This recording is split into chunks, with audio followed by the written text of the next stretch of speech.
Aventura e trajnerit të kombëtares shqiptare Silvinjo mund të mbarojë pas përfundimit të botrorit 2026, pasi atëherë përfundonte kontrata e tij me Kuqezinjt, por sidoj që të jetë ardhmja dhe karriera e tij, trajneri brazilian nuk do të harrojë kurrë eksperiencën në vendin tonë. Ai nuk nguron të thotë se mikpritin dhe bujarinë me të cilën është përballur në Shqipëri nuk e ka gjetur në asnjë vend tjetër në botë, edhe në vitet kur ka qenë një futbollist që luante ndër klubet më të njohura të botës.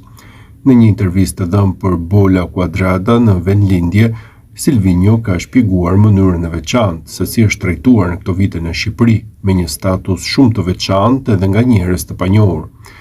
Ajo që kam vënë re në Shqipëri dhe është diçka për të theksuar, është se nuk jam trajtuar kurrë kaq mirë në asnjë vend tjetër. E kam vënë re këtë dhe ndërsa jetoja këtu. Populli shqiptar është shumë bujar, veçanërisht me të huajt, është diçka që është në kulturën e tyre.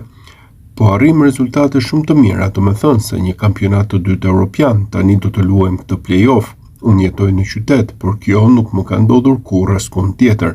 Kam luajtur për klube të mëdha, kam luajtur në vende të botës së zhvilluar, kam luajtur për ekipin kombëtar brazilian, kam parë gjithçka, por nuk kam parë kurrë diçka të tillë. Jam në një restorant me gruan time, e cila ndonjëherë vjen të më vizitojë dhe dikush më dërgon ushqim tipik parën në sy. I them kamarierit nuk e porosita dhe djali thot, por është tavolina ngjitur. Ta dha ai.